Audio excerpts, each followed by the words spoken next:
Uji nyali Bawaslu.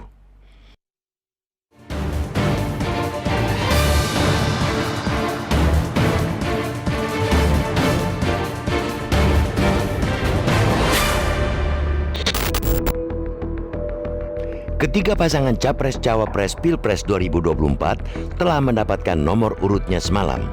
Tiap tahapan pemilu yang dilalui berarti pula kerja penyelenggara pemilu baik KPU maupun Bawaslu semakin diuji. Sejauh ini, harus kita katakan, kinerja dan koordinasi antar kedua lembaga itu belum memenuhi harapan. Memang, secara umum tahapan dari pendaftaran peserta hingga pengundian nomor berlangsung lancar. Namun di lapangan, berbagai indikasi pelanggaran sudah terjadi. Paling masif adalah pemasangan baliho sebelum masa kampanye pada 28 November.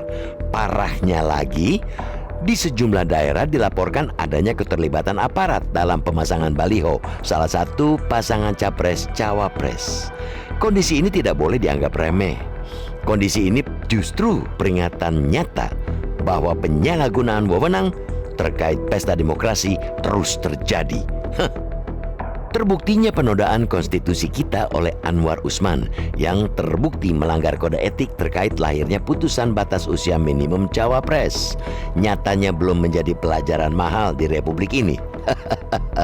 Penyalahgunaan wewenang terus terjadi di tingkat terendah di lapangan. Inilah saatnya Bawaslu menunjukkan nyalinya.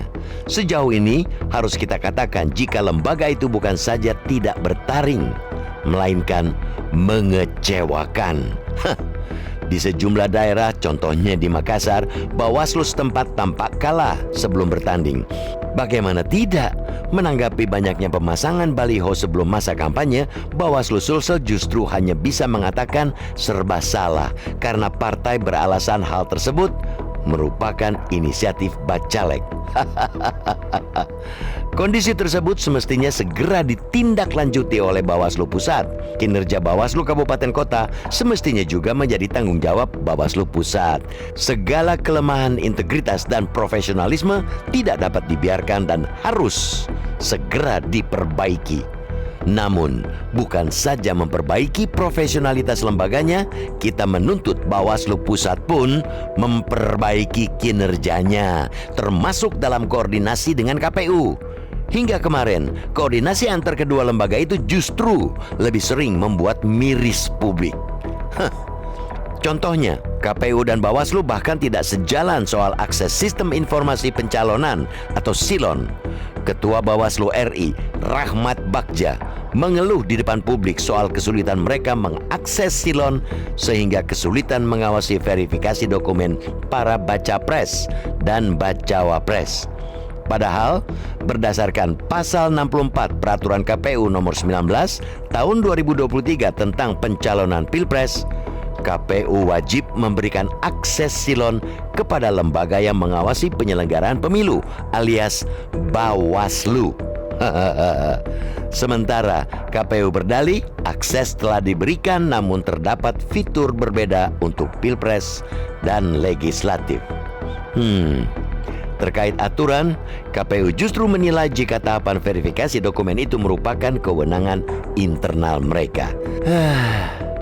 Dalam tahap ini masih adanya interpretasi berbeda akan aturan. Bukan saja konyol, namun sangat mengkhawatirkan jika sikap seperti itu adalah indikasi serius terhadap profesionalitas lembaga pilar pesta demokrasi kita. Ancamannya bukan saja berbagai tahapan pemilu yang rawan konflik, melainkan ancaman kecurangan. Sebabnya, kita menuntut kedua lembaga, baik KPU maupun Bawaslu, memperbaiki integritas dan profesionalitasnya. Langkahnya tentu saja dengan berpegang teguh pada aturan yang ada. Kini, setelah penetapan Capres-Cawapres, tak ada alasan Bawaslu untuk tidak menindak Capres-Cawapres, partai pendukung, dan relawan apabila terjadi pelanggaran kampanye di luar jadwal, politik uang, pembagian sembako, dan pidana pemilu lainnya.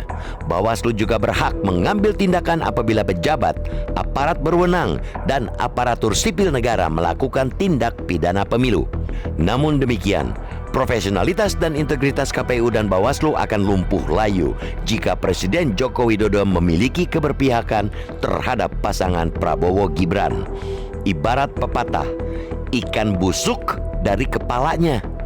Karena itu, jika Joko Widodo tampil sebagai negarawan dalam pemilu, maka penyelenggara pemilu pun akan menunjukkan jati diri sebenarnya yang akan mengantarkan pesta demokrasi menuju pemilu yang berkualitas.